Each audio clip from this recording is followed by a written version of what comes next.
Дорогие коллеги, доброе утро, добрый день. Искренне приветствуем вас, всех, кто присутствует сегодня в этом зале.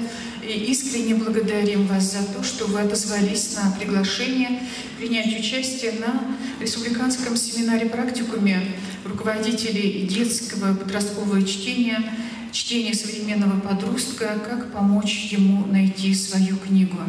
Современные подростки – это особая категория в нашей работе библиотекарей, именно потому, что они современные, именно потому, что они подростки.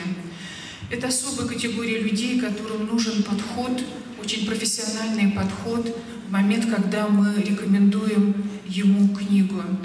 Встреча подростка с его книгой, которая запомнится ему на всю жизнь, будет формировать его личность. Это книга, которую он будет рекомендовать своим друзьям, возможно, потом детям своим. Вот это чтение – это важнейшая составляющая жизни человека. Мы, понимая, что это руководство чтением подростка, понимая, что это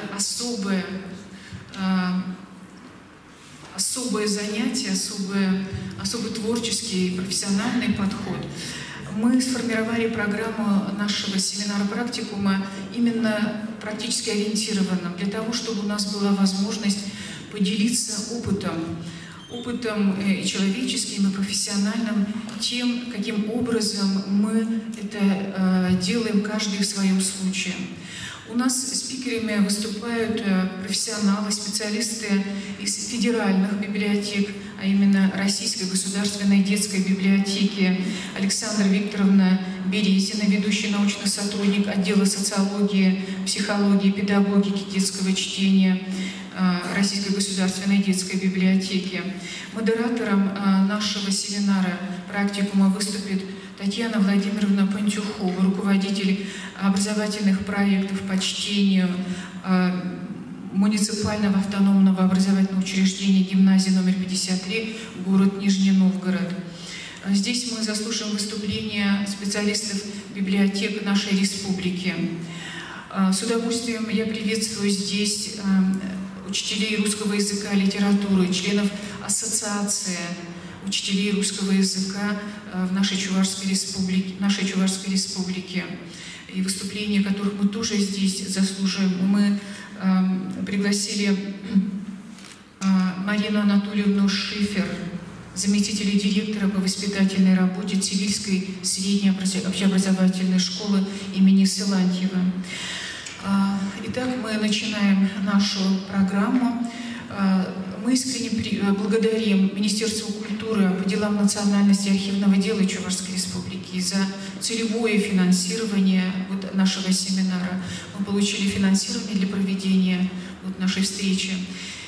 И я благодарю нашего соорганизатора Чувашскую республиканскую детско-юношескую библиотеку за совместную работу по организации проведения этого семинара. И передаю слово Тамаре Романовне. Добрый день, дорогие коллеги. Я очень рада сегодня приветствовать коллег на нашем семинаре совещания. И надеюсь, он будет очень интересным, насыщенным, плодотворным и, конечно же, полезным. Всем хорошей работы. Для ведения нашего семинара, модератору нашего семинара Татьяне Владимировне Пантюховой, руководителю образовательных проектов по чтению гимназии номер 53, город Нижний Новгород. Пожалуйста, Татьяна Владимировна, вам слово. Все готово. Здравствуйте, уважаемые коллеги. Мы с вами начинаем работать, и мы будем знакомиться с подростками. Что же делать нам с подростками? Для того, чтобы их привлечь в библиотеку и для того, чтобы они читали больше современной литературы, вообще читали. Но мы с вами также понимаем, что подростки все-таки читают. Только чтение немного поменялось, то есть читают больше постов, да, читают больше такие картинки, смотрят видеоконтент, но это тоже своеобразное такое чтение, да, то есть информацию, содержание, контент они уже берут не только в книгах, но и расшаривают пространство интернет, но и вообще расшаривают то пространство, в котором они живут. Да, потому что дети настолько сейчас интересны и живут по-другому, и мозг у них немножко на другой скорости работает, да, что они могут считывать пространство. И вот в этом мы можем помочь. Да, ну и, конечно, библиотекарям хотелось бы, чтобы они приходили к нам в библиотеку. Но вот как привлекательно и увлекательно сделать библиотеку, сегодня мы с вами тоже порассуждаем. Вот. Но подростков надо знать, кто это такие, да, и как с ними работать. И сейчас нас с подростками и с мотивацией чтения познакомит Александра Викторовна Березина, наверное, извиняюсь, ведущий научный сотрудник отдела социологии, психологии и педагогики детского чтения Российской государственной детской библиотеки, кандидат психологических наук и доцент. И, думаю, Александра Викторовна еще и скажет, где ее исследование команды РГДБ опубликовано, потому что оно уже есть, я его читала, да, и если кто-то сегодня что-то не услышит, да, то есть он может самостоятельно это прочитать и познакомиться. Исследование очень интересное, любопытное, потому что на самом деле мотивировать подростка сейчас достаточно сложно. Нужно знать, что из себя представляет подросток и вообще как он относится к чтению. Да? Ну что, Александра Викторовна, вам слово. Спасибо. Здравствуйте, коллеги. Доброе утро. Очень мне хотелось присутствовать на вашем семинаре лично. До последнего прям я надеялась, что смогу прилететь, но, к сожалению, командировки нам отменили по известным всем причинам. Очень хочу сразу, наверное, откликнуться на название семинара, сказать, да, что, мне кажется, очень важно, очень грамотно сформулировано название, как помочь подростку найти свою книгу, да, не просто приобщить к чтению того, что нам кажется правильным читать, нужным читать, да, а найти именно ту книгу, которая будет отзываться подростку, да, которая будет, собственно, полезна, да, для его развития, личностного развития, да, подростка, ну, в общем, любого развития подростка, да, и понятно, что это не одна книга, а разные книги, но вот с какой-то книги он, может быть, и начнет, да, читать. К сожалению, наверное, также важно сказать, да, про то, что вот с подростками, если мы не начали работать с детьми с самого раннего возраста, то подростков приобщить к чтению очень сложно, да, то есть их не то, что к чтению приобщить, да, их заманить в библиотеку очень сложно, поэтому и непонятно дальше, как с ними работать. Поэтому растить читателя, как вот уже сказали, наша команда РГДБ считает, что растить читателя надо с самого-самого раннего возраста. Но при этом важно говорить еще о том, да, как и не потерять подростка, да, потому что многие социологические наши исследования показывают, что дети в дошкольном возрасте, да, в младшем школьном возрасте еще читают и неплохо читают, а даже какие-то хорошие результаты показывают в разных международных исследованиях, да, по сравнению с другими даже странами, да, и даже с развитыми странами. А вот как начинается подростковый возраст, так у нас вот какой-то провал. Да. Поэтому действительно это очень важный период, да, который или дорастить надо, да, или как-то вот думать, как привлечь подростка к чтению.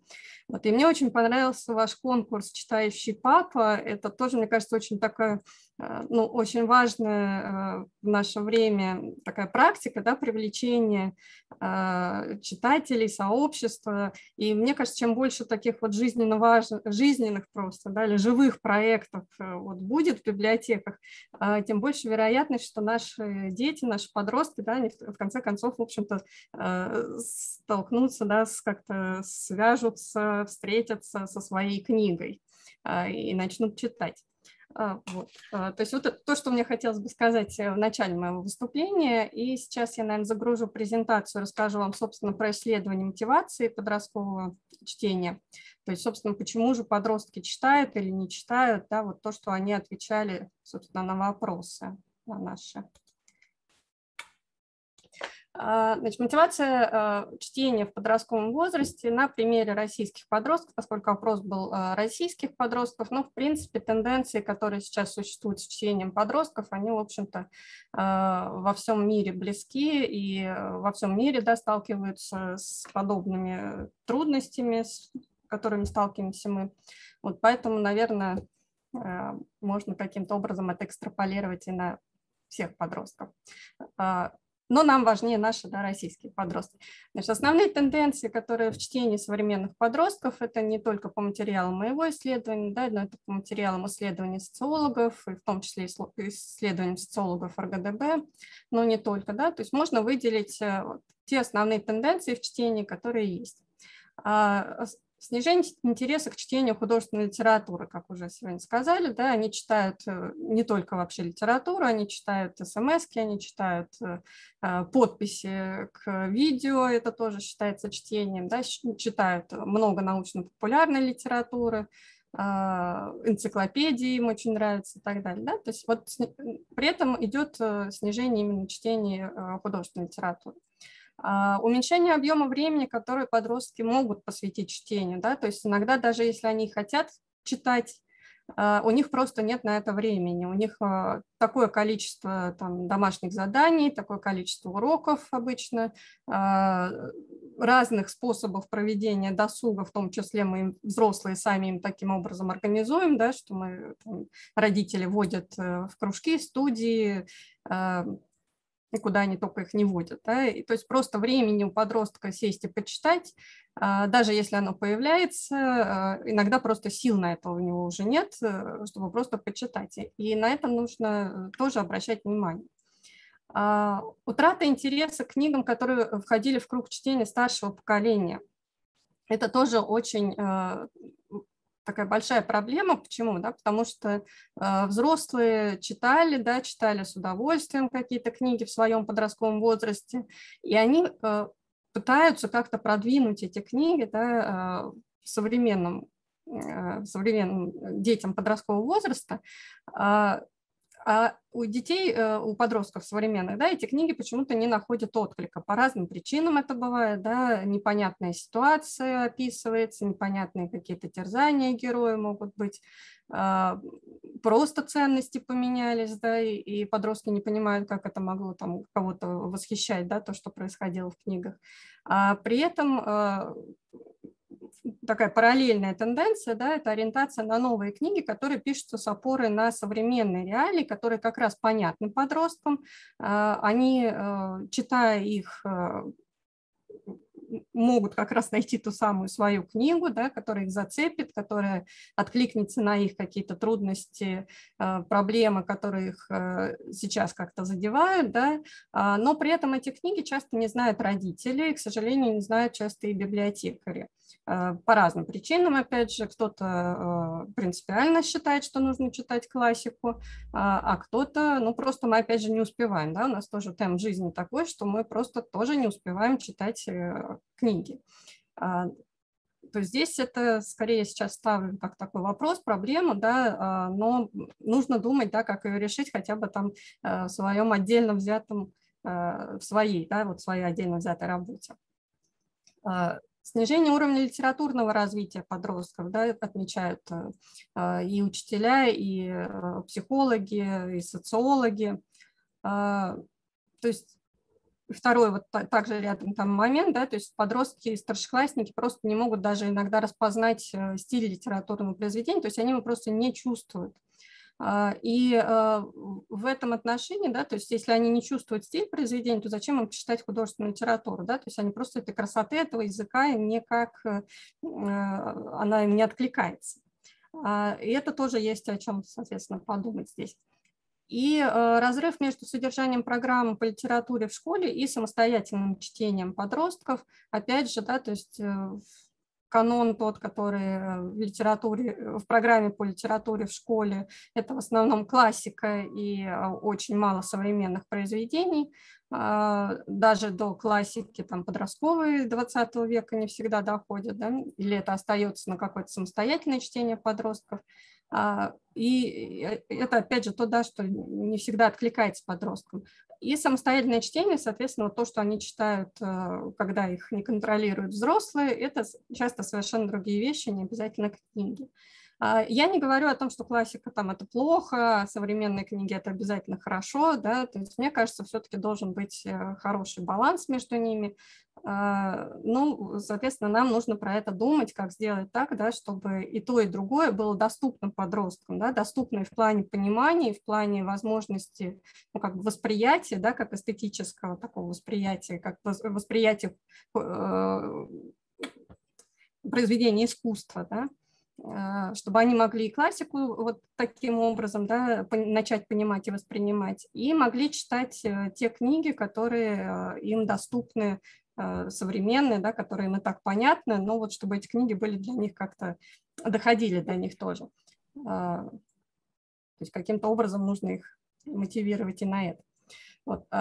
Ну, то исследование, про которое я вам сегодня расскажу, это исследование мотивации чтения, да, то есть основной вопрос, который меня там волновал, да, понять, почему же читают современные подростки, да, то есть какие у них есть стимулы для чтения и как они, собственно, вот представлены у них в этой мотивационной их сфере чтения, да, то есть какие мотивы больше представлены, какие меньше. И чтобы нам понимать про это, да, вот определение такое, ну, общее определение, да, что такое мотивация чтения, это причины, механизмы, определяющие направленность человека на общение с книгой. Да, то есть вот то, что его приводит к тому, чтобы взять все-таки книгу и почитать. Да, то есть когда мы спрашивали подростков, что ты читаешь или почему ты читаешь, мы говорили про чтение художественной литературы. Соответственно, чтение может иметь разный психологический смысл для читателя, да, то есть вот почему мы читаем. И можно выделить две основные такие группы мотивов. Можно говорить о том, что чтение отвечает какой-то внутренней нашей потребности, да, то есть потребности в получении эстетического, эмоционального, интеллектуального удовольствия просто от самого процесса чтения. Да, то есть когда мы погружаемся в книгу, и нам просто это вот очень нам в ней хорошо, да, мы получаем от этого удовольствие. Это мотивация внутренняя. Но чтение может служить и там, средством достижения каких-либо других целей, да, то есть получить хорошую отметку, повысить там, статус в группе сверстников, как-то угодить взрослым и получить от них какую-то награду, чтобы тебя сводили в Макдональдс, да, там, или там прочитаешь книжку, тебе там планшет подарят. Ну или наоборот избежать наказания, да, то есть не прочитаешь книжку, тебя там могут как-то лишить какого-то удовольствия, которое тебе хочется. Соответственно, здесь это внешняя мотивация по отношению к самому процессу чтения, да, то есть тогда мы, читая книгу, вряд ли будем получать от этого удовольствие. Соответственно, внутренний мотив, да, это тот мотив, который нам бы хорошо бы сформировать у подростков, ну, начиная с детского возраста, подростков, ну и взрослых. Внешняя мотивация, она все равно будет присутствовать, и это мы не можем от нее полностью отказаться, и, в общем, это неплохо, что она тоже присутствует, но не вся внешняя мотивация может перейти во внутреннюю, да, то есть есть мотивы, которые при благоприятном раскладе, да, могут заинтересовать все-таки подростка чтением, да, само по себе чтение может его заинтересовать, и он тогда перейдет вот на эту внутреннюю мотивацию. Но вот мотивы избежать наказания и получить награду, они, скорее всего, не приведут к тому, чтобы в итоге, да, захотелось бы получать удовольствие от чтения, потому что сразу этот процесс просто вызывает скорее какое-то негативное переживание. А вот мотив повысить там свой статус в группе сверстников, например, да, или мотив ну, получить хорошую отметку в том плане, что я читаю для того, чтобы что-то узнать, да, что-то в школе как-то себя тоже, опять же, да, как-то показать. Это может вот произойти такой сдвиг с внешней мотивацией, да, когда я читаю, потому что меня заставили, потому что мне сказали, что это нужно делать, да, на внутреннюю мотивацию, когда я получаю от этого процесса, в общем-то, удовольствие. Исследование этих особенностей чтения подростков проходило, то есть сбор данных проходил в 2019 году, и участвовали разные регионы, мы просили разные библиотеки поучаствовать, и в том числе, как вы видите, Чебоксары тоже поучаствовали в этом исследовании. Ну и были, соответственно, Москва, Волгоград, Ижевск и так далее. Да, вы все это можете посмотреть на слайде, кто участвовал. Другие города тоже участвовали, но вот из этих городов и областей, да, больше всего было получено нами анкет. Всего у нас участвовало в общей сложности 1430 подростков, ответили на наши анкеты. И подростки у нас были от 11 до 15 лет, примерно одинаково получилось так вот, получить такую выборку, да, примерно одинаково они представлены были. По полу распределились, конечно, перекос больше в женскую часть, да, но в целом не так уж и много, да, то есть нам казалось, поскольку мы все-таки просили опрашивать библиотеки, да, то есть казалось, что будет больше девочек, поскольку, ну, чаще в библиотеке все-таки ходят девочки, но вот как-то все-таки получилось больше 42% мальчиков, это, в общем, достаточно хороший результат. Это, опять же, показывает, что и мальчики, в общем-то, бывают в библиотеках, и мальчики подросткового возраста. При этом посещающие библиотеки почти 90%, ну, этот перекос связан как раз с тем, что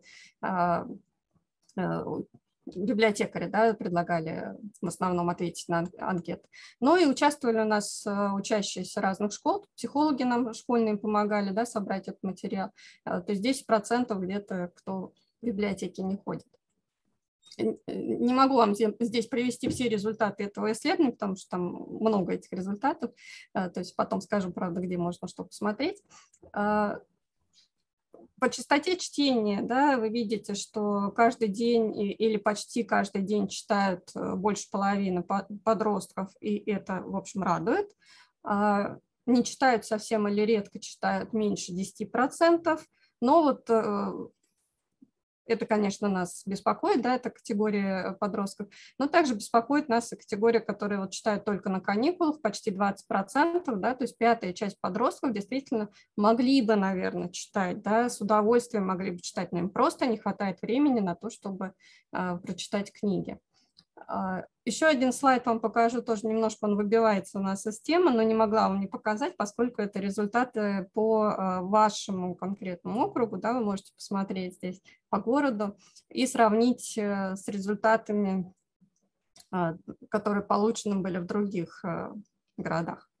Это ответы на вопрос, какая книга или какие книги вам за последние 5 лет больше всего как-то понравились, заинтересовали вас. И здесь видно разница, да, кто что читает, в каком городе. В основном, конечно, Гарри Поттер там наше все, да, и часто читают Пушкина, вот, то есть только Гарри Поттер может у нас, наверное, конкурировать с Пушкиным в этом отношении. Но и читают и другую классику, и читают, в общем-то, книги современных авторов, вот они синим выделены, книги современных авторов, и зарубежные есть, и наши, да, отечественные. И почему еще хотела этот слайд показать, что, собственно, он показывает, наверное, то, что какую книгу мы ребенку несем, с какой книгой в библиотеке мы с ним работаем, да, вот обсуждаем, показываем, привлекаем, имеем в фонде, по крайней мере, да. Вот в зависимости от работы нашей, да, и те книги идут, наверное, в топ тех книг, которые привлекают подростков, да? Потому что если бы было все одинаковое, да, можно было бы говорить, что это особенности именно самих книг, да, что они такие вот замечательные. Вот, наверное, Гарри Поттер, да, вот она настолько замечательная, что она у всех везде. Может быть, потому что она там раскручена настолько, тоже мы не знаем. Но вот другие книги, да, они в основном присутствуют в разной степени, да, или вообще некоторые книги могут не присутствовать в других городах. Ну, можете посмотреть эту табличку, я презентацию, наверное, тоже оставлю, если надо, и скажу, где тоже можно посмотреть. Что привлекает подростков в книге, да, вот все-таки, если они что-то читают, то что для них там важно, да, чтобы это было. Был один из вопросов, что тебя может привлечь в книге, и нужно было выбрать один из вариантов ответов. Привлекательный герой, интересный сюжет или важен сюжет и герой, да, то есть и то, и другое. Вот интересно, что привлекательный герой выбирают только 9% подростков. При этом 41% говорят, что только интересный сюжет, да, то есть для них важно, чтобы только сюжет был, вот, да, динамика, что-то интересное, привлекательное, увлекательное там происходит, они будут это читать. Герой не так сам по себе привлекает, да, то есть нам же важно, да, если мы читаем книги, то для чего мы их читаем, да, особенно в подростковом возрасте, да, то есть это возможность увидеть самого себя в герое книги и как-то разобраться с самим собой, да, то есть про это и Выгодский говорил, и Вадим Левин, и Борис Стеклов, да, то есть вот видно, отечественные и психологи, и педагоги говорят о том, что книга дает возможность увидеть себя как в зеркале для того, чтобы с собой разобраться. Если нам не интересен герой, да, а интересен только сюжет, то, в общем, как мы там можем с собой разбираться. Вот, и 50% говорили о том, что важен сюжет и герой, в общем, и то, и другое. Если объединить вот ответ, да, 41% и 50%, да, то мы говорим о том, что более 90% подростков заинтересованы в каком-то очень важном, динамичном, интересном, увлекательном сюжете. Да. То есть если этого не будет в современной подростковой книге, скорее всего, они ее читать не будут. Другой разговор, да, что если подросток уже читает, да, читающий подросток, возможно, будет читать и книгу, где ему важен будет уже герой. На вопрос, почему вы читаете или не читаете, подросткам нужно было вот продолжить это предложение, там, я читаю или я не читаю, потому что.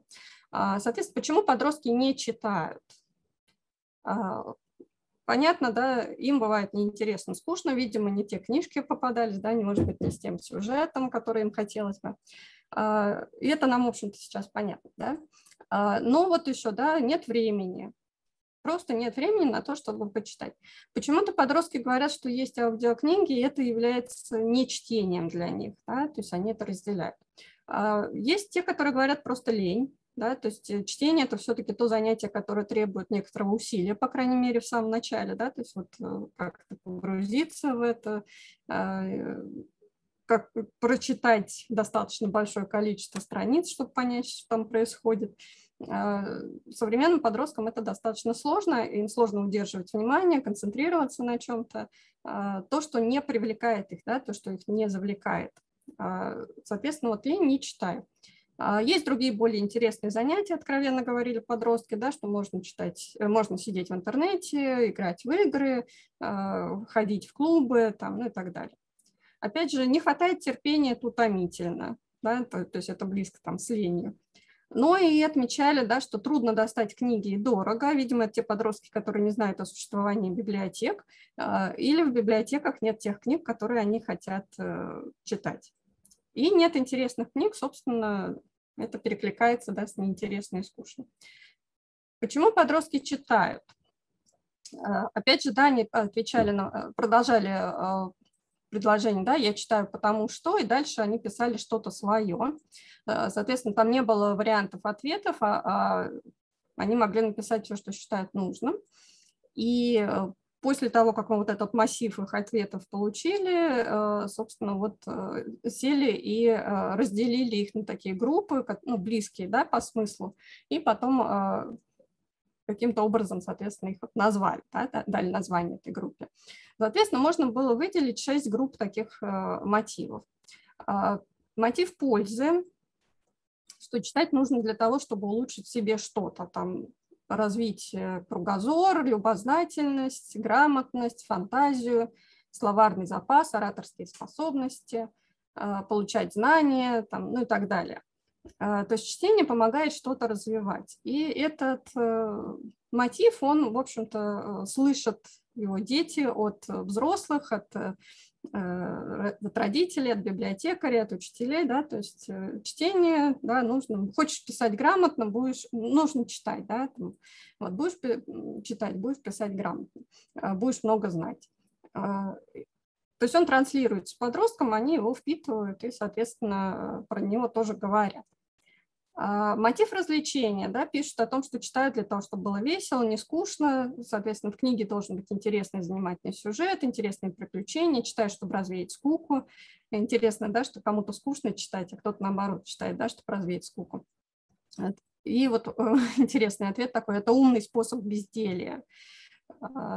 То есть, наверное, это хороший вариант, да, когда человек там такой умный способ безделия использует, возможно, он и на внутренний какой-то мотив перейдет позже. Мотив принуждения читают, потому что их заставляют. Да, вот этот мотив, он уже заставляет задумываться. Надо по программе, надо делать домашние задания, заставляют родители или учителя. И цитата, собственно, да, учитель по литературе не дремлет и ждет моих сочинений. То есть чувствуется уже какая-то обреченность, да, в том, что вот я читаю, потому что надо, заставляют. Похожие, но, ну, то есть чем-то близкие, но не совсем про принуждение, социальный мотив. То есть читаю, потому что понимаю, что это нужно, что чтение – это какой-то процесс, который имеет высокий достаточный статус. То есть чтение модно, может быть, да, чтение – это круто, читают друзья, и я тоже читаю, да, то есть это вот как бы возможность получения какого-то статуса также, такой вот социальный мотив. И это, опять же, неплохой мотив для вот перехода во внутренний мотив. Еще один мотив называется мотив эскапизма, да, то есть когда читают для того, чтобы убежать в другую реальность, хочется куда-то там в другой мир погрузиться, который отличается от нашего, да, забыть городскую суету, забыть о проблемах, помогает отвлечься.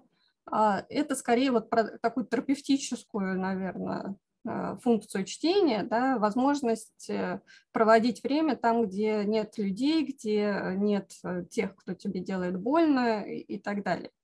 То есть такое... возможность, да, как-то отвлечься от тяжелой какой-то реальности. У подростков это достаточно часто может быть, потому что ими реальность воспринимается как что-то тяжелое. Не обязательно она реально тяжелая. И внутренний мотив, соответственно, когда чтение важно для подростков само по себе. То есть они осознают важность чтения для своего личностного развития, не каких-то отдельных качеств, да, а вот для такого духовного роста, что можно сказать. Да. Книга воспринимается как ценность, как собеседник, да, источник размышлений, самопознания. И здесь вот такие ответы, которые практически невозможно как-то унифицировать. Да. Я читаю, потому что книги помогают иначе взглянуть на возможности нашей жизни, понять, как просто сделать неповторимый каждую секунду бытия. Книга как друг человека, мне можно найти ответ на любой вопрос. Люблю зависать на какое-то время, думая о прочитанном. Хочется перенестись в другой мир, прожить жизнь главного героя. Могу ощущать все чувства, эмоции, переживания каждого из героев этой книги. Ну, понятно, я все ответы не приводила, да, это такие вот самые, может быть, показательные ответы, гораздо больше было.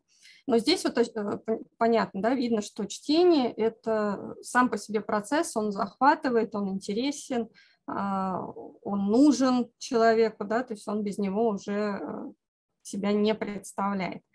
В какой-то степени, конечно, мы можем говорить о том, что это скорее знаемые мотивы, да, где-то подростки, наверное, просто повторяют слова взрослых. И какой процент из них, да, здесь реальный, а где просто вот повторяемый, мы, наверное, не можем сказать, но в целом там общую тенденцию мы все-таки можем посмотреть. Соответственно, как они проявляются, да, в структуре мотивации подросткового чтения? Можно говорить о том, что есть такая несформированная там, или неопределенная читательская мотивация. Больше 35% подростков просто не смогли никак сформулировать, почему они читают. Или сформулировали каким-нибудь общим словом, ну, читаю, потому что читаю, да, или потому что нравится. И здесь сложно сказать, чем нравится. Поэтому мы их относим к несформированной читательской мотивации. Максимально представлен мотив пользы, как вы видите, 22%. Да? Дальше идет мотив развлечения, еще меньше мотив принуждения, но это общий процент, я сейчас покажу, как у мальчиков и девочек, и там есть различия. Социальный мотив и личностный мотив меньше всего представлены, эскапизм тоже, да. Некоторые вообще не смогли ответить, и вот не любят читать, ответили 10%. Как у мальчиков и девочек, соответственно, да, что у них происходит? Ну, вы видите, да, у девочек мотив пользы, мотив развлечений, мотив эскапизма и внутренний тоже личностный мотив превышают, да, мотивы, эти мотивы, как они выражены у мальчиков. У мальчиков больше выражен мотив принуждения по сравнению с девочками. Вы видите, что у мальчиков почти в 3 раза больше мальчиков об этом говорят, чем девочки. Но у них и социальный мотив. У вас минута осталась. Я могу остановиться хоть сейчас, но можно я все-таки... Ну да.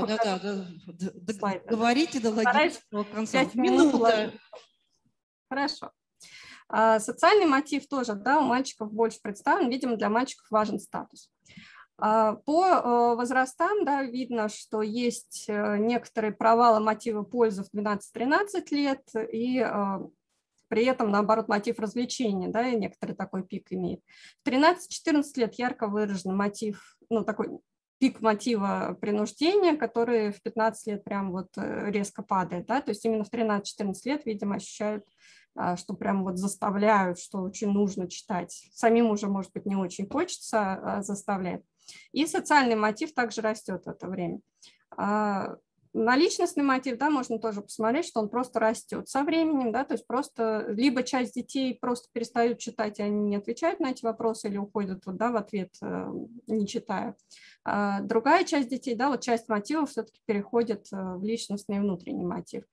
Понятно, что могут быть разные мотивы представлены у подростков. Ну, тогда вот эти слайды я не буду вам комментировать, раз у нас времени нет. Закончу, собственно, вот рекомендациями, да, что, основываясь на этих данных, что можно сказать. Соответственно, нужно не только работать только с подростками, да, не только библиотекари должны работать с подростками. Важно работать еще и с родителями и педагогами, просвещать их в важности чтения не только для интеллектуального, но и личностного, эмоционального там, и так далее развития ребенка и подростка. Да? То есть чтобы взрослые не транслировали детям вот эту идею про то, что ты читаешь для того, чтобы развивать кругозор. При этом важно говорить о выраженном интересе у подростков в той литературе, которая неизвестна взрослым. Да? То есть здесь библиотека такой вот просветительский центр, да, который может рассказывать про новые книги, про конкурсы, собственно, да, вот про книгу РУ сегодня у вас там будут рассказывать, про писателей, то есть вот давать возможность узнать родителям больше про современную литературу. Соответственно, самим библиотекарям, да, нужно отслеживать новинки в литературе для подростков и самим пытаться там разобраться. Иногда подросткам просто достаточно рассказывать об этих книгах, и учитывая, что подростки многие уже могут читать в электронном виде, да, то есть не обязательно прямо, чтобы они брали эти книги в библиотеке, а обращать их внимание на такие проекты, как там Литрес-библиотека, где книги можно брать, и там достаточно большое их количество. Важно, да, понимать, что у подростков есть стремление к такому сочинительству, творческому самовыражению. У них такой пик идет на собственное написание каких-то текстов, да, то есть обратить на это внимание, если еще не обратили, да, и подумать о том, как можно это использовать, то есть перейти от сочинительства, собственно, к чтению. И последний момент, да, не забывайте о том, что подросткам очень важно общение со сверстниками, что статус сверстника выше, чем статус взрослого в этом возрасте, хотя мы остаемся, да, то есть взрослые остаются многие такими авторитетами для подростков, да, но мнение сверстника и общение со сверстником выходит на первое место, и, соответственно, в библиотеках важно создавать условия для того, чтобы подростки могли поговорить про книги, да, обсудить их в такой неформальной обстановке, потому что в школе это часто не получается по разным причинам. И не забывать о том, что есть у нас возможности интернета, разных социальных сетей, да, тоже от этого не отказываться.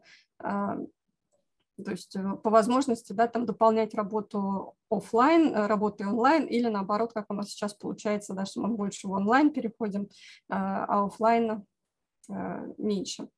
И, собственно, на этом я закончу. Единственное, я, наверное, отвечу на вопрос про публикации, да, сразу. Демонстрацию. Где можно почитать? Ну, во-первых, у нас есть наши сборники, которые называются «Библиотечные психологи, социологи рекомендуют». Уже вышло 6 сборников. Эти все сборники находятся в открытом доступе на нашем сайте в разделе «Профессионалы». Вы можете туда зайти и в публикациях, собственно, найти вот эти сборники. То есть их можно читать в электронном виде.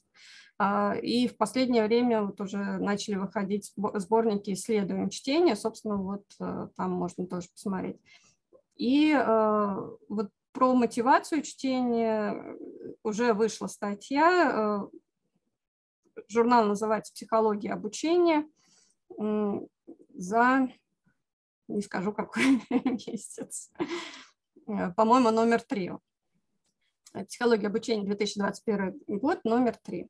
Там вот эту статью про мотивацию чтения подростков можно посмотреть. Александра Викторовна, мы тогда познакомимся самостоятельно. Зайдем на портал Российской государственной детской библиотеки и результаты исследования более так пристально проштудируем с карандашом, с ручкой, ну, чтобы понимать, что происходит с нашими подростками и какие они. Большое вам спасибо.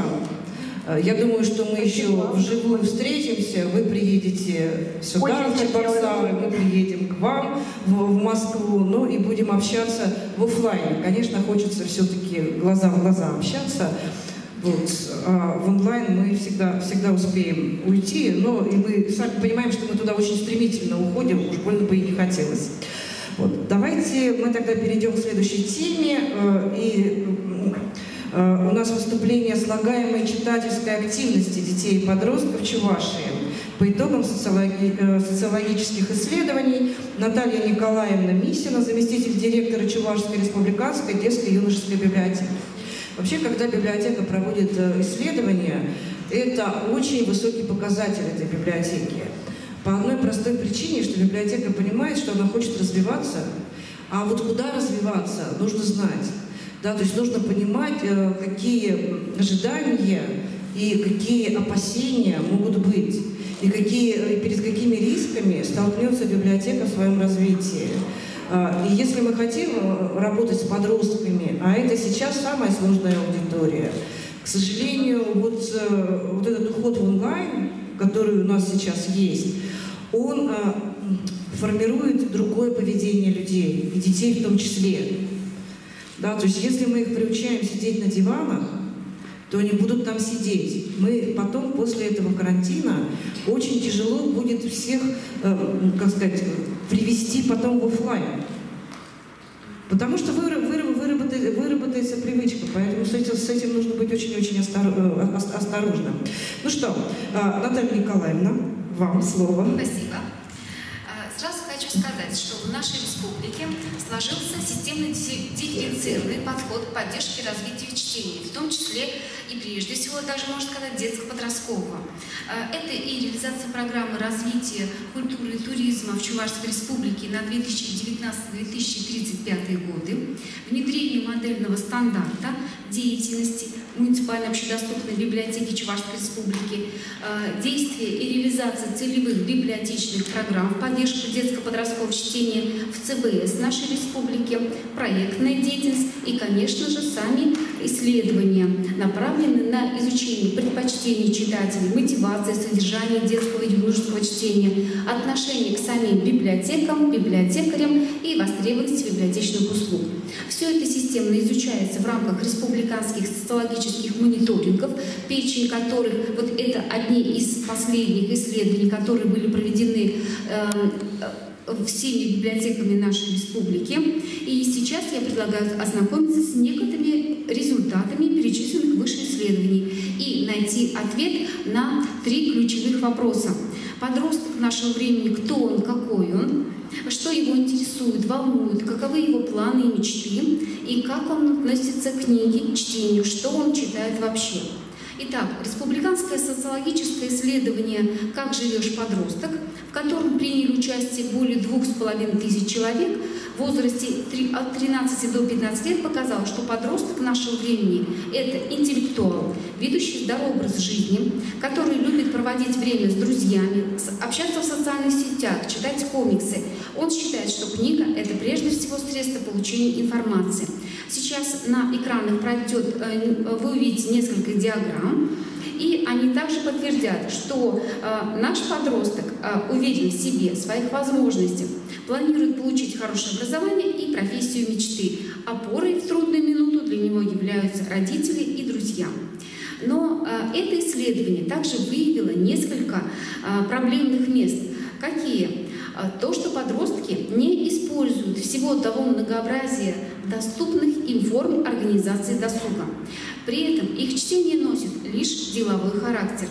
И незначительное количество подростков, к сожалению, имеет вредные привычки.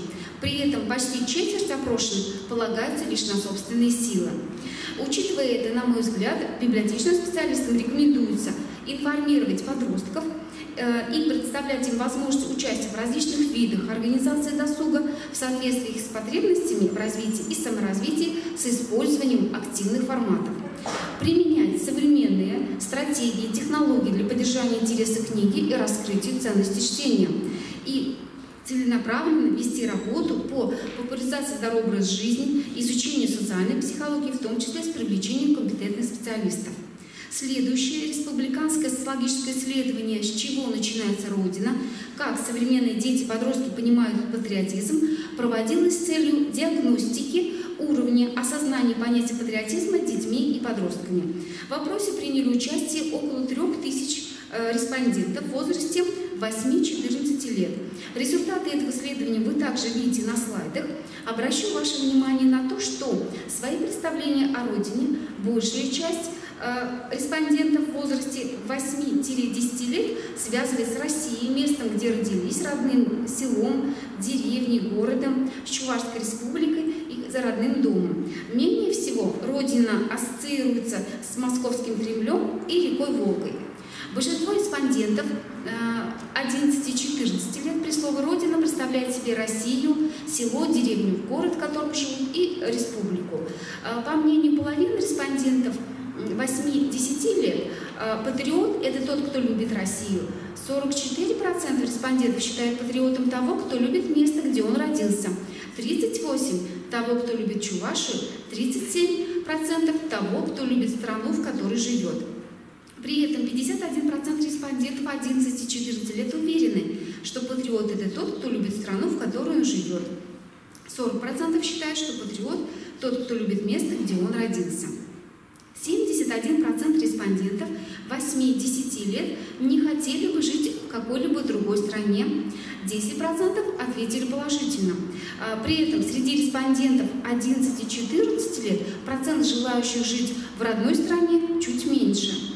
И 69% уверенно и правильно называют государственные символы – герб, флаг и гимн. Таким образом, уровень осознания понятия патриотизма большинством опрошенных можно определить как высокий. Респонденты понимают сущность патриотизма, могут сформулировать основные признаки.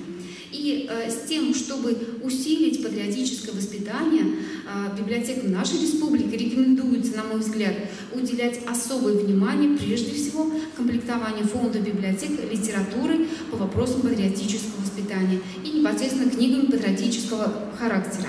Внедрять интерактивные форматы, использовать различные возможности новых технологий, инициировать создание тематических страниц, рубрик на сайтах библиотек ЦБС. И, конечно же, применять диалоговые формы массовой работы, дискуссии, мастерские чтения, игры, технологии открытого образования, развитие критического мышления через письмо, чтение, творческие мастер-классы, которые как раз и направлены на формирование правильного представления о понятиях патриот, гражданин, выработку у подростков умения формулировать собственную точку зрения по данному вопросу.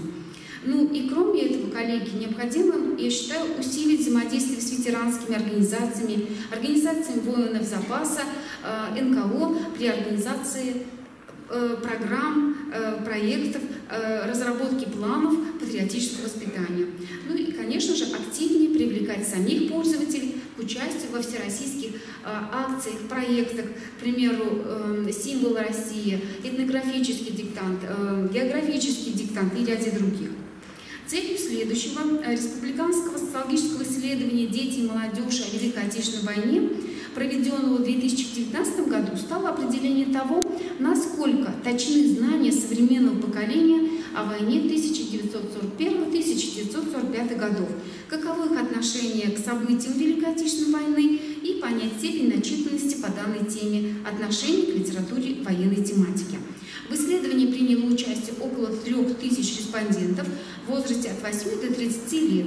Большинство из них, 64%, считают, что Великая Отечественная война для нашей страны была освободительной. При этом считают войну захватнической 17%, а это 427 респондентов. 73% опрошенных читали книги о Великой Отечественной, 27% нет. Мотивы обращения детей и подростков к книгам о войне вы видите на экране. Скажу лишь, что самыми известными книгами о Великой Отечественной войне являются издания, включенные в школьную программу. По итогам этого исследования главной рекомендацией является усиление работы по продвижению чтения патриотической литературы среди детей, подростков и молодежи с использованием инновационных форм и методов. Продолжая тему патриотизма, любви к родному краю, несколько слов о республиканском социологическом исследовании национальной краеведческой литературы в чтении детей и юношества Чувашии.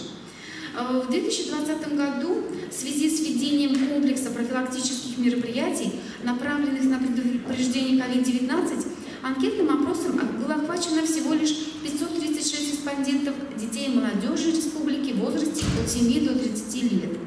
Подавляющее большинство опрошенных любит свою новую родину. Им нравится жить в Чувашии, читать книги, рассказывающие об истории, культуре, искусстве, литературе, природе нашей республики и ее выдающимся земляках. Особое место в круге детей и молодежи занимают книги чувашских писателей и поэтов, представленных на экране. Книги в основном на русском языке. Читательские предпочтения продиктованы деловым чтением, учебной программой, желанием больше узнать о родной республике и рекомендациями родителей и учителей. Однако нежелание детей и молодежи читать определенные произведения связаны прежде всего с низким уровнем информационной культуры. Респонденты также сформулировали разнообразные просьбы, пожелания к чувашским авторам, ученым, писателям относительно тем и замыслов будущих трудов произведений. И в связи с этим и с изложенными итогами исследования мы уверены, что библиотечным специалистам следует комплектовать библиотечные фонды современной краеведческой литературы и книгами ныне живущих чувашских авторов и пополнять фонд изданиями в электронном формате. Кроме этого, необходимо усилить работу по раскрытию библиотечного фонда краеведческой литературы, в том числе за счет оформления традиционных, виртуальных книжно-иллюстративных выставок, посвященных национальной краеведческой литературе, ее авторам, пишущим об истории, культуре, искусстве, природе и спорте малой родине. Уделить внимание определению и повышению уровня информационной культуры читателей. Активнее использовать современные информационные технологии. И также подготовить рекомендательные списки литературы краеведческого характера различной тематики, которые адресованы конкретной узкой возрастной целевой группе пользователей. И не забывать о продвижении информации о чувашских авторах прошлого, современности в социальных сетях и на тех электронных площадках, которые популярны среди детей, подростков и молодежи. Ну и кроме этого, конечно же, организовывать познавательные, социокультурные мероприятия новых форматов, популярных среди детей и молодежи, с обязательным вовлечением в процесс подготовки и проведения активностей самих подростков. проводить мероприятия с приглашением ученых, краеведов, писателей, поэтов Чувашии, проводить презентации сайтов и порталов, содержащих информацию о чувашских писателях, поэтах, их лучших произведениях, а также содержащих полные тексты произведений, адресованных детям и молодежи. И не забывать использовать в библиотечной работе портал «Культурное наследие Чувашской Республики», электронную библиотеку писателей Чувашии детям. Вкратце это все, но хотела бы сказать, что исследовательская деятельность продолжается. Мы благодарим все библиотеки нашей республики за помощь в организации проведения мониторингов, потому что полученные данные позволяют нам понять подростков, скорректировать свою работу, внедрить востребованные данные целевой аудитории форматы библиотечной практики, стать лучше и наладить диалог с читателем. А это не что иное, как залог читательской активности детей и подростков нашей республики. На этом у меня все. Если у вас возникли вопросы, я готова на них ответить. Хотела бы обратить внимание на два портала, о которых сейчас только что говорила Наталья Николаевна. Культурное наследие Чувашии. Этот портал находится на сайте нашей библиотеки, национальной библиотеки. И появился прекрасный ресурс писателей Чувашии детям, реализованный при поддержке гранта президента Российской Федерации. Детская юношеская библиотека в прошлом году стала обладателем этого гранта. Значит, даже если нет каких-то изданий в сельских библиотеках или в районных, школьных библиотеках, обратите, пожалуйста, внимание на этот портал. Вы могли бы поделиться педагогами, родителями, как раз вот ссылками на эти ресурсы. Работы вашей. Спасибо. Наталья Николаевна, спасибо большое. Ну, коллеги, во время перерыва тоже можно пообщаться, задать вопросы, да, ну, какие-то даже комментарии свои сказать. А сейчас я предоставляю слово самой себе. Татьяна Владимировна Пантюхова, руководитель образовательных проектов по чтению в гимназии 53 города Нижнего Новгорода. И мы с вами поговорим о современных способах привлечения подростков к книге. Ну, вот мы говорили о мотивации подростков, о подростке, о читателе. Да, сейчас мы с вами поговорим в общем о библиотеке, о системе библиотеки, что вообще нам делать, как привлечь, завлечь, увлечь, привести читателя, вернуть читателя в библиотеку. Вообще это очень дело сложное. Я вот такой образ метафорически выбрала, это «Черный квадрат» Малевича. Ну и такие возгласы на него: это уже было, я тоже так могу, и кто на новенького. То есть почему я взяла этот образ, поясню. Потому что Малевич сделал прорыв в начале 20 века. Да, то есть не только с него, там еще очень много было художников, которые создали новый мир, это русский авангард. И этот авангард сейчас продвигает Россию, да, не только в искусстве, но и в смыслах, в создании новых смыслов, в создании новых миров, что мы это можем. И мы, кстати говоря, этим гордимся. Ну, вспоминайте Олимпиаду, там было построено, весь сценарий был построен на русском авангарде. Заметьте, то есть это то, что известно и то, что интересно во всем мире. Вот. Ну и «Черный квадрат» сейчас перед нами, перед библиотеками, потому что мы, в общем-то, на таком перепутье не знаем, куда пойти, как дальше сделать так, чтобы у нас было больше читателей. Муниципальные государственные задания у нас остаются. И остается у нас первая услуга – это стационарное посещение, заметьте, да. Вторая услуга вне стационара, она чуть меньше, я по количеству имею в виду.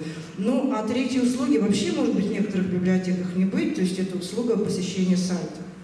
Да, то есть она где-то есть, где-то нет, но сейчас имеет смысл ее ввести, потому что хотя бы можно между услугами потом какую-то корректировку делать.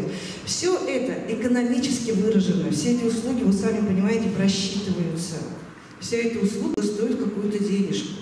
Естественно, услуга на живое общение, она немножко дороже получается. Но я думаю, что, может быть, в разных регионах и по-разному, но, тем не менее, почему сейчас мы в такой сложной ситуации с вами оказались?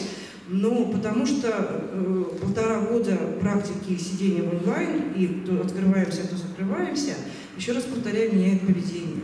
Поведение не только взрослых, но и детей в том числе. А еще очень важно сейчас для нас, что школы переходят на цифрового педагога. Переходит она, конечно, опять же через конфликт, не все это могут, но тем не менее это идет. Выпускается все больше и больше учебников с методикой цифрового обучения. То есть, вы понимаете, мозг ученика меняется. Дети-то одни. Они у нас одни. В школе, в библиотеке, там, в больнице, еще в музеях, в учреждениях культуры. Это один и тот же ребенок.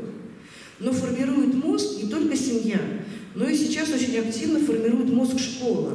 Ну и естественно, если там ребенок находится 6 часов в день, а сейчас на полный день школы переходит, то есть это 8-9 часов, представляете, на него какое идет воздействие.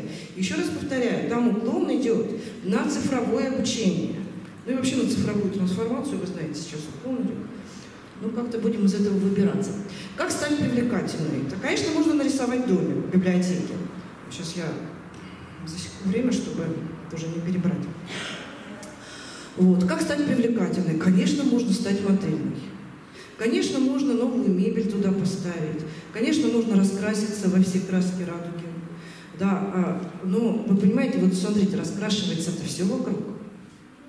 Да, то есть не только библиотека становится модельной, но и учреждения культуры каким-то образом подтягиваются, да, то есть бизнес подтягивается, подтягиваются интернет-порталы, они тоже делаются ярче, интереснее, привлекательнее, да. Поэтому я думаю, что меняться надо. И то, что библиотека меняется, и то, что вот эта модельная библиотека сейчас, это такие яркие вспышки в регионах, это все очень здорово. Но если туда не вольются смыслы, ровно через 5 лет это все просядет. По одной простой причине весь этот дизайн уже есть у некоторых дома. Весь этот дизайн появится в других местах. А уж какой дизайн появляется в интернете, да, то есть если мы будем это расшаривать, то мы увидим, что там что-то уже появилось лучше и другое. Ну вот куда поскачет фонд наш? Вот мы сейчас говорим и заявляем о том, что нам нужен фонд. Он должен ротироваться, фонд, он должен выдаваться. Понятно, что национальные библиотеки и центральные библиотеки вообще могут не беспокоиться. Они всегда останутся флагманскими. Но публичные библиотеки на местах – это очень большое беспокойство.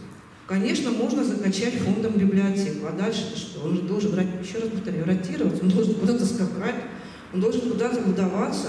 То есть здесь какие-то такие точки коллаборации нужно искать со школами, там школьные библиотеки страдают, книг нет. А у нас, если сейчас пойдет финансирование, оно уже идет в некоторых регионах, то у нас будет перебор фонда, ну, в отсутствие, ну, так сказать, проседает читатель, да?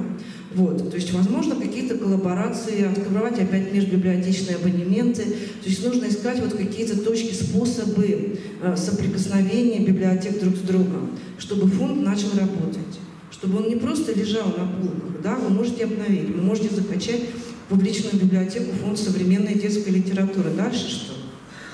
Если мы все сидим в онлайне, если мы все сидим дома, еще раз говорю, вернуть читателя очень и очень сложно. Вот. Ну, что делать? Это наш вопрос, библиотечный. Как поменяться? Как поменять сознание библиотекаря? Это на самом деле очень сложно, потому что у нас в библиотеках работает в основном старшее поколение, и не случайно в стратегии развития библиотечного дела там стоит такой показатель увеличения молодых специалистов, до 30%, по-моему, от основного коллектива, до 30-го года или 24-го.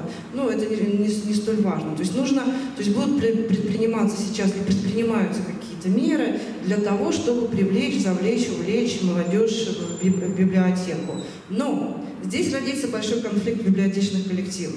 Потому что есть поколение, которое с сознанием необлачным, и приходит поколение с облачным сознанием. Это совершенно другое. Да, то есть они прекрасно понимают, что какие-то вещи можно выполнять, и что-то можно делать, вообще не видя друг друга. Например, ту же самую статистику всего облака ввести. То есть какие-то совместные дела, планирование, чтобы это все было там на Google сервисах. Ну, неважно, там сейчас развиваются не только Google, Яндекс сервисы развиваются. Да, то есть это совместная работа в документах, вот это совместное дело производства. Это увеличивает скорость. Это увеличивает скорость обработки информации, такой организационной, библиотечной. Вот, но и освобождается время. Чем его занять? То есть его же нужно чем-то занимать, библиотекарь, он же должен что-то делать. Да, то есть, в общем, вопросов очень много, да, тут еще нормирование труда к нам подходит. И все эти документы каким-то образом должны быть связаны, да, то есть дорожная карта, нормирование труда, эффективность.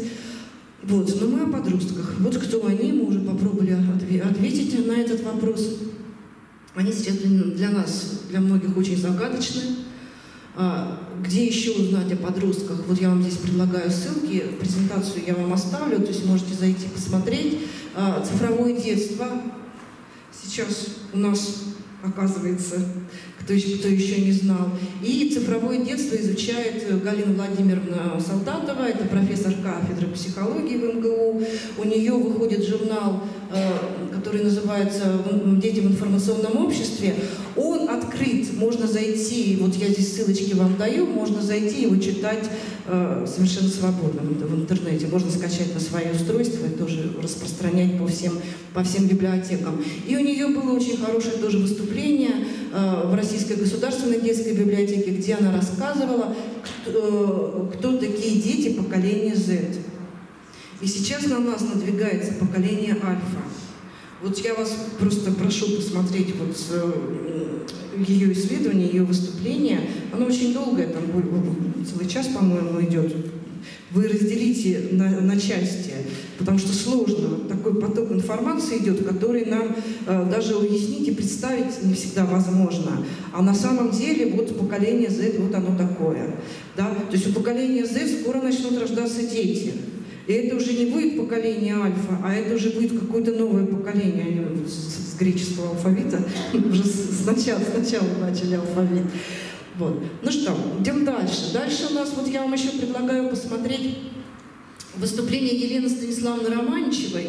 Ну, что-то я расскажу, буду повторяться, потому что у нас такие одинаковые точки зрения на библиотечные программы, на библиотечную работу, на содружество, на такую синергию между школой и между библиотекой, но потому что это сейчас просто жизненно необходимо для всех библиотек.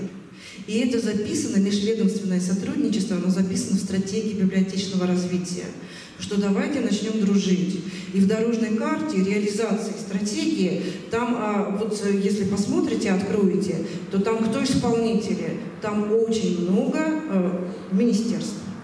Да? И по самым основным вопросам это, конечно, Министерство просвещения и Министерство образования.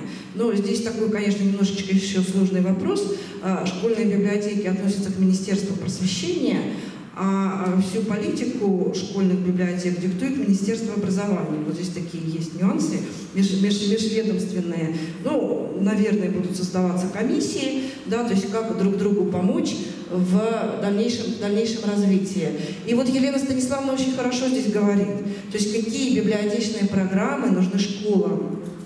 Да, то есть как быть полезным в своем сотрудничестве. Ну и понятно, что если мы с вами придем в школу и начнем на этих площадках говорить о том, что мы есть, о том, что мы имеем какой-то ресурс, то есть к нам потянутся дети. Дети будут ходить, конечно, не все пойдут, да, но какой-то процент он придет в публичную библиотеку. Но вот это наше все сегодня. То есть способы работы с подростками. Вот в 3 словах. Иммерсивное шоу, интерактивность и визуализация. Кто-нибудь смотрел «Игру в кальмара»? Посмотрите, советую, переплюньте. Никогда. Никогда. А посмотрели за какой-то месяц 111 миллионов. Кровь рекой, но очень много интересных штучек, которые мы можем использовать в своей работе. Там есть печеньки, там есть какие-то визитки. То есть вот все вот эти вот приемчики, которые там используются, их можно использовать в библиотеке. Да, при организации наших событий, да, наших встреч с читателями. Еще очень важно заменить слово «мероприятие» на «встречи и события». Другой смысл приобретается. Да, одно дело мы какие-то меры принимаем, да, а другое дело мы организуем события. Организация событий и встреч – это уже event management. Да, то есть это организатор событий. То есть нужно такие упорные точки делать, событийные, которые такая яркая вспышка, чтобы продать впечатление, чтобы продать не себя, там, не информацию, которая в книжках, а продать впечатление об этой информации и продать впечатление о библиотекаре, который представляет эту информацию. Понимаете, это совершенно разное. Вот. И этому, конечно, тоже нужно учиться, и нужно вот развиваться именно в этом направлении. Ну, вот смотрите, чем сейчас заполняются наши модельные библиотеки. Это VR, AR-оборудование, вот тут у нас есть активный пул у кого-то есть, да, то есть пришли, поиграли. Как это связано с книгой? Вот здесь у нас есть принтер, 3D-принтер, да, есть дополненная реальность, есть географический глобус, потыкай палочкой, и он повертится. Да? То есть есть интерактивная доска. Это все есть уже в библиотеках. Вот как это должно заработать, то есть начинать работать для привлечения читателя, чтобы он взял книгу. То есть все равно наша основная функция такая традиционная, это же выдать книгу, да, поработать с информацией, поработать, хотя в стратегии развития образования, опять же, увеличить количество посещений за счет массовых мероприятий, там написано, да, массовых событий. Вот, понимаете, противоречий на самом деле очень-очень много. Вот как вот это вот все оборудование включить в работу библиотеки, чтобы оно работало на читателя, чтобы оно работало на посетителя. Вот скажите мне, пожалуйста, вот этим оборудованием можно удивить современного подростка в библиотеке? Да или нет? Вот поднимите руки, кто да. Вот пришли и удивились. Да. А теперь скажите, не удивить. Поднимайте руки. Вот где-то вот так половину не удивить. Потому что если большой современный город, то удивлять здесь нечем. Конечно, если город малых размеров, если это село, наверное, да, ребенок удивится. Наверное, да. Но это только оборудование, заметьте. То есть для того, чтобы оно работало, нужны какие-то программы. И еще один такой нюанс, это все прекрасно. Но если у вас большой город, вот ваш большой город Чебоксары, вот кванториумы есть. Да, то есть сейчас во всех больших городах создаются, уже созданные, работают на полную катушку кванториумы. Мы никогда их не переработаем, потому что там работают специально обученные люди, которые понимают, как использовать это оборудование, и что для них нужно сделать специальные программы для того, чтобы... Давайте подумаем над 3D-принтером. Вот появился у вас в библиотеке 3D-принтер, вы что с ним делать будете? Говорите, время идет, время пошло. Вот 3D-принтер, вот что с ним делать? Он там, смотрите, какую-то вещичку изготавливает. Сначала изучать надо. Молодцы. То есть сначала нужно изучать, зачем вообще эта вещь нужна? Реквизит. Можно делать реквизит для мероприятия. Посмотрите, сколько стоит расходный материал на это дело. Реквизит сразу же сделаете руками из бумаги. Это же тоже нужно все учитывать. Но вот это вот первое предложение прекрасно, что нужно поменять сознание. То есть вот этот принтер, 3D-принтер, он бы хорошо, если бы у нас 10 лет назад появился. Он показывает прототипирование мира, что весь мир можно напечатать. Оно так и есть. Боинги-то у нас летают уже на принтере, на 3D-принтере сделаны. Но понятно, что не на таком. Да, то есть это промышленные масштабы. Вот Русатом сейчас проводит очень много таких просветительских событий для того, чтобы показать, как работает промышленность на новом оборудовании. Да, что не всегда это те станки, которые в 19 веке, что они немножко, что все немножко поменялось, а мы же с вами, в общем-то, в мире-то в общем живем. Да? Но вы смотрите, вот скажите, у вас появились вот эти очки, шлем появился, и что с ним делать? Вот появились виртуальные очки. Я знаю, что во многих модельных библиотеках там появляются шлемы виртуальные, или очки их по-другому можно назвать. Вот вы пришли, 3 очков у вас в библиотеке, и дальше что? Писать программу. Программа стоит около 1 миллиона. Можно, конечно, попросить Кванториум вам на какую-то учебную программу такую создаст. Но эта программа никогда не переплюнет игру в кальмар. Почему? Потому что, деньги. То есть это совершенно другой рынок труда. То есть это совершенно другая оплата. Возможно, какие-то проекты уже нужно повернуть вот в эту сторону, для того, чтобы написать в библиотеке программу по книге. То есть создать какую-то ролевую игру со включением вот этого всего в эти игры. Вы представляете, какие мозги должны быть? Какое сознание должно быть, чтобы написать, дальше давайте пойдем уже, чтобы написать квест для подростка. Это не азбука, такая бродилка для начальной школы, а квесты ролевые, то есть ролевые. Конечно, можно применять бумаги, материалы, такие нам всем известные, но это все ролевое, это все должно быть интерактивное. И вот это вот оборудование, которое к нам пришло, его вот в эти квесты включить, то есть в сценарий включить. То есть это какой-то такой библиотекарь-универсал должен быть. Нужно учиться. Нужно учиться и потихоньку это внедрять, адаптировать, включать, пускай на самом примитивном уровне. Вот, кстати говоря, в стратегии развития библиотечного дела там есть такой пункт, там есть цифровая трансформация, очень много букв там. И там есть в одном пункте такой «подружиться с айтишниками». То есть научиться говорить с ними на одном языке. Понятно, когда мы с вами будем вот это вот все делать, вот это вот все оборудование, будем включать в наши квесты, квизы, образовательные проекты, у нас будет это несколько примитивно.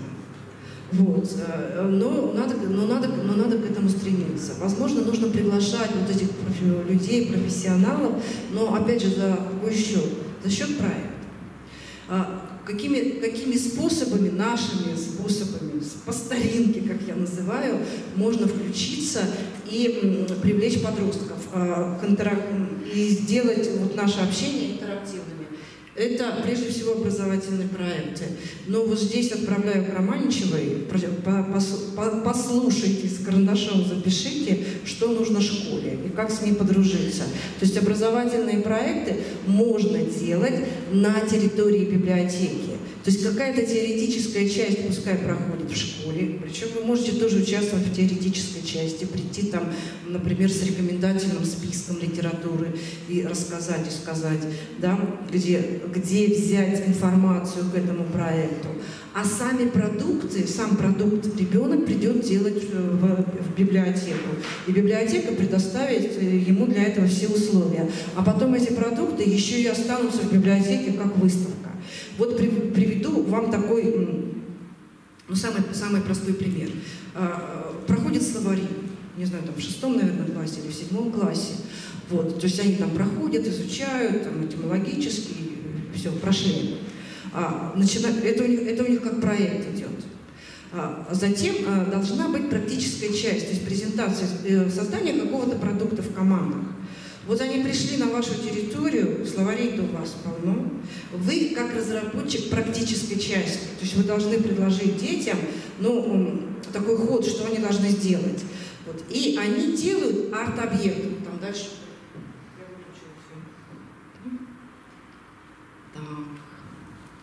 У меня здесь есть арт-объекты. То есть они в библиотеке делают такой информационный продукт в виде арт-объекта.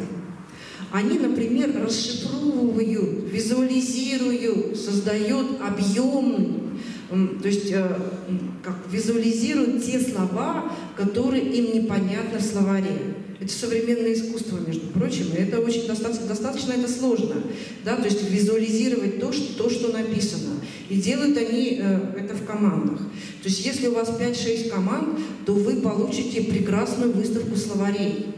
И когда вы эту выставку словарей сделаете, проиллюстрируете детскими работами, хорошими, достойными, конечно, не все надо выставлять подряд. То есть это будет здорово.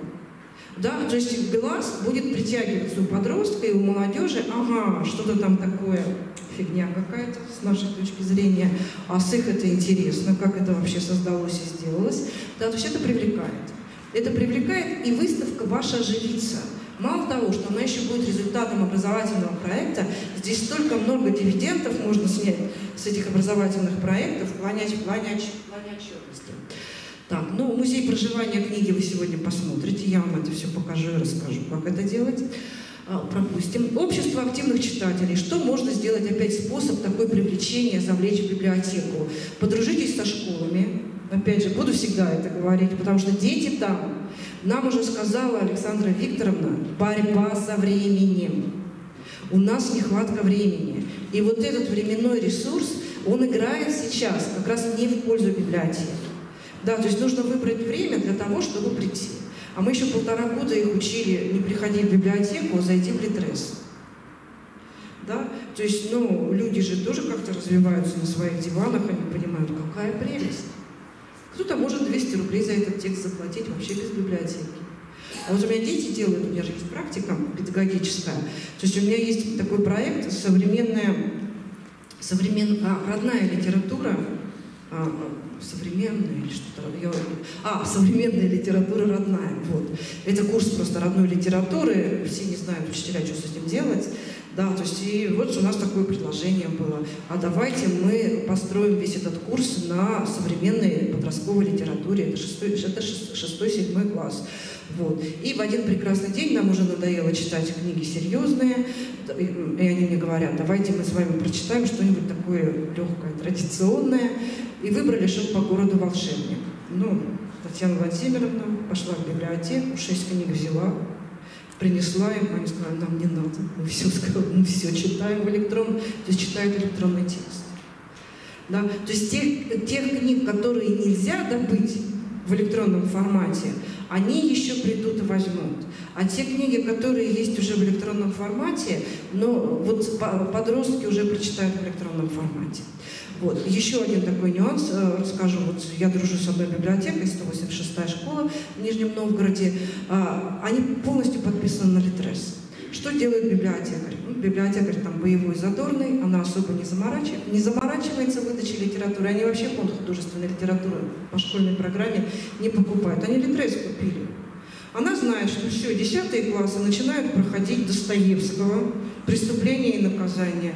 Она нажимает несколько кнопочек, и всем детям на их гаджеты электронную, ну что они там оставили, да, у нее, потому что электронная запись, всем приходит текст «Преступление и наказание». Вы скажите мне, пожалуйста, дети придут в библиотеку за текстом?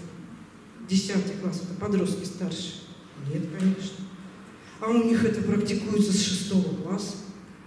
Она все рассылки, она вот сидит за компьютером, раз, нажала 4 кнопочки, тексты улетели. Детей в библиотеке нет. Начальная школа, правда, посещает. Но у них и библиотека работает на образовательные проекты.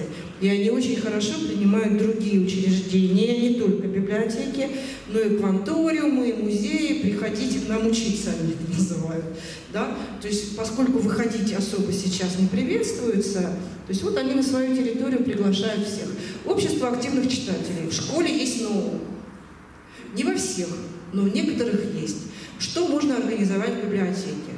Та же самая защита читательских работ, но на территории библиотеки. То есть читатель пошел, библиотека показала, что она владеет ресурсом, экспертным ресурсом, что там тоже сидят умные люди и могут оценить, плюс предоставляет площадку для практики ребенка, для риторики его, он же должен где-то разговаривать. Да? И тут сидят совершенно другие тетеньки, да, незнакомые, они не из образования, это тоже очень важно, потому что образование, оно формализовано. Вот. А здесь сидят совершенно другие дамы, которые тоже умные, замечательные, прекрасные, и они смотрят на работу ребенка с другой точки зрения. Вот это очень важно, потому что ребенок получает разнообразные практики, это федеральные образовательные стандарты.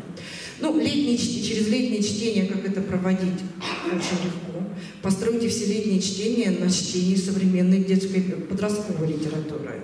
Да? То есть им рекомендуйте для 5-9 классов, 9 классы, наверное, уже нет, это для 8 классов.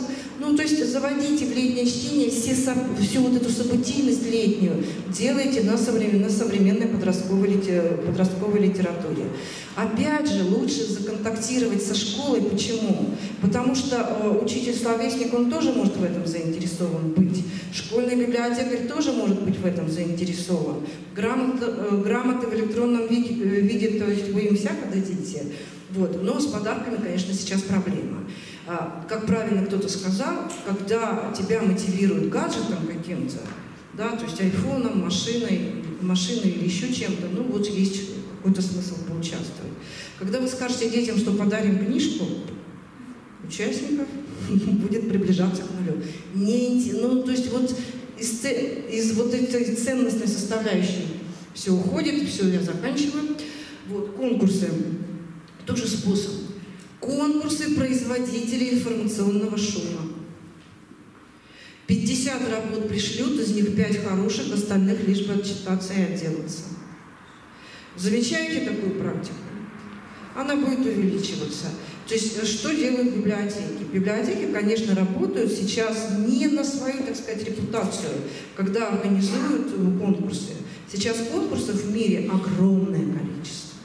Их так много, да еще и с хорошими призами. Но нам это нужно. То есть, потому что конкурс — это такой способ привлечь, вовлечь, завлечь, ну, я бы так сказала, в первую очередь в отчетный контент. Все остальное, то есть этот отчетный контент нужен только для библиотеки. Уже для ребят это в таком массовом количестве не нужно. То есть даже участники конкурса — это штучный товар. Это штучный товар. Вот смотрите, да, то есть вы сейчас выбирали из конкурса «Читающий папа». То есть там наверняка, может быть, было много работ, но вы выбрали всего 10. И вы понимаете, что это тоже, ну, не то, чтобы вам хотелось, что, может быть, еще есть, ну, там, можно сделать лучше и прекраснее. Да? Поэтому конкурсы, да, они есть, но с ними нужно быть очень осторожными. Либо заводить очень такой сложный контент, сложные задания, смысловые. То есть работать не с единицей информации, а работать с единицей знаний. Это тоже совершенно другое. Вот это нам нужно поменять сознание. Мы сейчас работаем с единицей информации, с единицей хранения. А надо работать с единицей знаний. Вот что такое единица знания? Это, знаете, лекций очень много по этому поводу есть. Посмотрите сами, как прошарите, посмотрите, поучитесь, почитайте. Потому что если мы не уйдем по единицу знания, все вот это наше оборудование, весь этот наш дизайн, он станет через какое-то время никому не интересен, потому что это будет повсюду. Да? А нам нужно сделать вот такое пространство, где работает вот это вот, где циркулирует вот эта вот единица знания. Тогда к нам потянутся. Это очень важно, это вот такие какие-то философские вещи, да, на первый взгляд. Но если начнем с этим работать, и это очень многие библиотеки уже с этим работают, и у них получается. Потому что они вот такой трансформировали свое действие. И в самом конце я вам еще хочу сказать, что вот смотрите, мы, если стремительно оцифровываемся, цифровая трансформация нас поглощает, то есть будут создаваться цифровые двойники. Что такое цифровой двойник? Это цифровые двойники коснутся в первую очередь вот, библиотек, музеев, каких-то других учреждений культуры малых городов, где нету большого количества посещений, где не так развивается туризм. Да? То есть это будет цифровой двойник. Вы знаете, он иногда интереснее, чем на самом деле само учреждение. Вот это такой очень большой риск. Да? Куда это все может привести. Ну, знаете как, очень хорошо, что мы идем медленными темпами. Да? Что такие библиотеки, как выдающие литрес всем ученикам, их одна на город. Да? То есть и пока вот это все работает еще на ту традиционную библиотеку, которая у нас есть. Нужно меняться однозначно. То есть нужно вот эти простраивать свои планы развития, стратегии, да? И вот такими маленькими шагами, но идти в будущее. Поэтому сейчас очень много таких мероприятий по будущему, по проектированию будущего. Потому что вот нужно поставить вот эти вешки, что у нас не получается. Если мы везде кричим «Ура, ура, ура!», мы так победили, мы такие замечательные, мы такие полезные, у нас дальше нет развития, потому что мы не определяем проблему, что у нас не получается. Мы боимся, скрываем это говорить, но потому что это наши рабочие места. Вот. И мы сейчас на самом деле в очень сложной ситуации.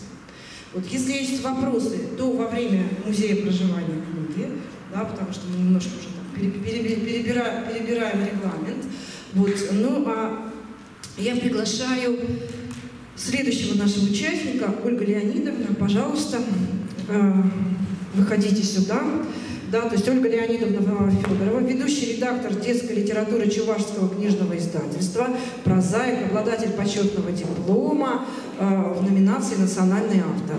И она нам расскажет об этническом компоненте в современной литературе для детей и подростков. Добрый день. Я работаю в Чувашском книжном издательстве и хотела бы, если можно, презентацию. Вот. Нет, она будет сама переключаться. Хотела бы рассказать о наших книгах и как детская литература работает. Наше время диктует нам свои темы, и юные читатели ждут от нас, писателей, встреч с новыми героями в своих произведениях. Если взять детскую литературу для детей младшего школьного возраста, то большое значение в детской литературе для маленьких имеет это уважение к старшему поколению, бабушкам и дедушкам. Как правило, в таких произведениях внуки приезжают в гости в деревню к своим бабушкам и дедушкам, а те, в свою очередь, ненавязчиво учат любимых своих внуков доброте и состраданию, знакомясь с окружающим миром. Наша современная литература 21 века, значительно отличается от литературы 20 века, и тут уже герои, подростки стали более современными, они пользуются мобильными телефонами, гаджетами, интернетом, социальными сетями. В их речи очень часто используются заимствованные слова, и в первую очередь это русские слова. Это все находит отражение в произведениях, которые создаются на чувашском языке. Автор уже на первый план выводит внутренний мир героя, его конфликты, эмоции и переживания.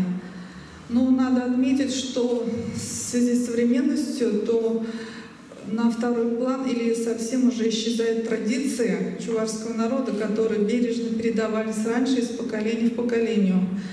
Уже темы немножко отошли от этого. Также надо отметить, что в последние годы, когда у нас активно развивается радио, телевидение, в первую очередь интернет, социальные сети, то влияние русского языка на чувашскую литературу стало особенно велико. Мы очень часто, даже сами писатели, используем кальки, то есть переводим с русского языка дословно, хотя я хочу заметить, что у нас чувашский язык, он очень богатый, там огромнейшая словесность, мы можем гордиться 17-томным словарем Ашмарина, и очень часто некоторые писатели просто идут самым легким путем. Перевели, как слышим, и все это проходит произведение. И поэтому нам, редакторам, приходится быть еще аккуратным, более внимательным. И вот, читая такие произведения, я часто начала задаваться, а в чем же тогда выражается наш этнический компонент в чувашской детской литературе. У нас же темы, которые поднимают писатели, это самые обычные, они распространены во всей литературе. Любовь к родному краю, уважение к старшим. Любовь — это более старший возраст. Любовь, зависть, богатство и бедность. Имена чувашских героев стали в основном тоже русские. Фразы у нас тоже, к сожалению, часто превращаются в кальки с русского языка. И национального такого быта, национальных традиций становится все меньше и меньше. Их в жизни становится, к сожалению, намного меньше. Но у нас есть самое главное богатство — это красота нашего родного чувашского языка. И еще раз я хочу отметить, хотя все мы это очень хорошо знаем, что чувашский язык является единственным живым языком булгарской группы в тюркской семье языков. И нам это надо знать, помнить и сохранить наш язык с его красотой. Еще финский ученый Август Алквист, посетивший Чувашский край для изучения быта, экономики и нашего языка, в 1856 году писал: «Чувашский язык очень благозвучный и конструкция речи в нем отличается удивительной точностью и замысловатостью. Поэтому я считаю, сегодняшняя наша основная задача — это сохранить и развивать свой родной чувашский язык. И, конечно же, большую помощь в этом деле оказывают книги. Ну вот на встречах с читателями, с маленькими, я прихожу к выводу, что многие дети, к сожалению, знают чувашский язык в республике, особенно в городах, на уровне «я немного понимаю». И надо как-то все равно заставить невозможно, чтобы заинтересовать детей, чтобы они читали книги о своем крае, своих писателей, которые пишут на чувашском языке. И в этом плане Чувашское книжное издательство перешло на выпуск книг билингов. То есть это книги, которые выходят сразу на двух языках. У нас это русский и чувашский. И в этом плане у нас не только художественная литература, то есть стихи, рассказы, но немножко появилась уже краеведческая литература. Вот, к примеру, к столетию нашей республики в 2020 году вышла познавательная книга «Игра. Путешествие по Чувашии». И мне уже сегодня приятно отметить, что это издание вошло в список 50 лучших региональных изданий России по итогам конкурса «Лучшие книги года 2020», который проводила Ассоциация книгоиздателей России. Эта же книга стала победителем межрегионального фестиваля конкурса «Книга года на родине Петра и Чайковского» в Удмуртии. Номинация «Лучшее издание для детей и юношества». После издания этой книги я часто встречалась с детьми и пришла к выводу, что книга действительно нужная, интересная. Дети, когда знакомятся с ней, узнают о своей республике много нового, интересного. И в этом году мы серию знакомства с нашей республикой решили продолжить. В этом году готовится у нас к изданию книга «Прогулки по Чебоксарам» на чувашском и русском языках. Также хочется отметить краеведческую книгу «Это герои чувашских мифов». Небольшая книга знакомит с героями наших чувашских мифов Арзюри, Тура, Перешты, Эстрель и другие герои. Книга подготовлена на двух языках — чувашском и русском. Книга она вся сама в цвете, но в этой книге есть странички, которые мы называем раскраски. То есть дети могут почитать, познакомиться и сами раскрасить этих героев. Там мы подготовили небольшой бонус. Среди раскрасок есть герой, который в книге у нас не встречается. Внимательный читатель, я думаю, сразу угадает, кто это. Ну и, конечно же, любимый жанр — это, в первую очередь, для детей маленьких — это сказка. И наш 2021 год был особенно богатый на этот жанр. Хочется отметить новинки. Это авторские сказки Петра Хузанка и Григория Красных «Снова три дочери». Они издавались раньше, но в этот раз мы сразу подготовили на двух языках, перевел их Андрей Растворцев. Также в начале этого года вышел сборник сказок, чувашских народных сказок «Ключи от счастья». И многие сказки, которые вошли в него, книга на русском языке, переведены впервые. Наша республика многонациональная. Здесь в дружбе и согласии проживают многие народы: татары, марийцы, армяне, казахи и многие другие. И в этом году мы подготовили сборник сказок «Сказки народов Чувашии», где собраны произведения всех народов, проживающих на территории нашей республики. Кроме того, в издании есть небольшая информация о каждом народе, который проживает в Чувашии. Издание также подготовлено на двух языках. Также серию красочных сборников продолжила книга «Сказки о зайчике». Ранее у нас выходили сказки про лису и наивный волк. Ну, внимание надо уделять детям с самого рождения.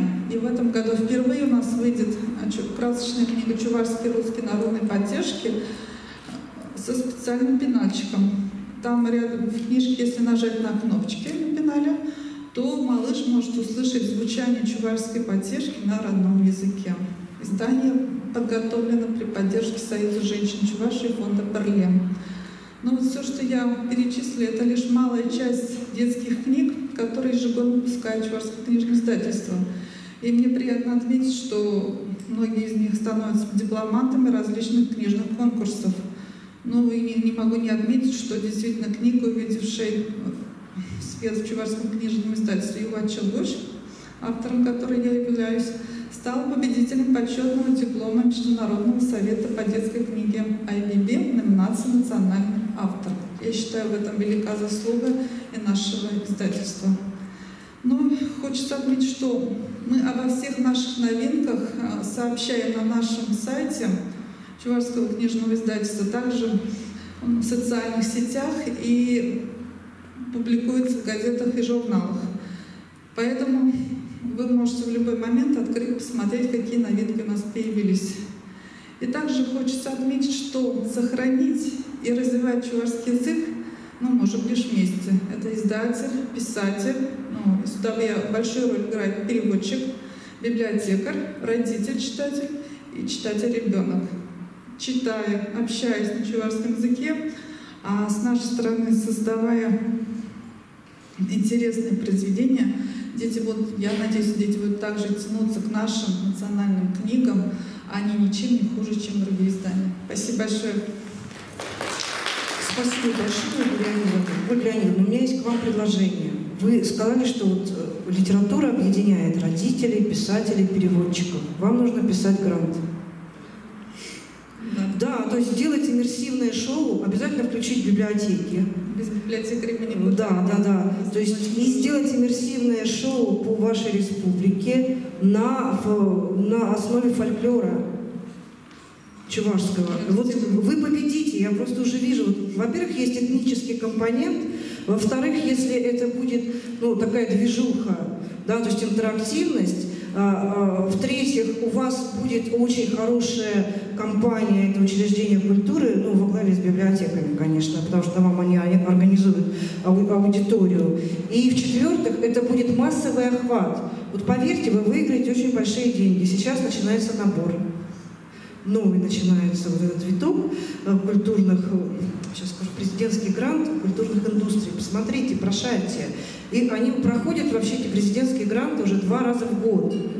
Просто есть такой огромный ресурс и потенциал, но вы его используете. Это будет очень здорово, это будет очень ново, и это будет такое, я слово продвижение не очень люблю, но тем не менее такое продвижение, включение детей. Ваша задача включить в национальную культуру. Да, на самом деле это очень сложно, я вас очень хорошо понимаю, но вокруг говорят на русском языке, а нужно сохранить язык. Вот это вот язык у вас как ресурс сохранения, как ресурс наследия. Вот, пишите гранты, библиотеки, подключайтесь. Вы победите, просто потому... Да, вообще, прям вот шикарная идея. Спасибо. Хорошая мысль. Да. Спасибо.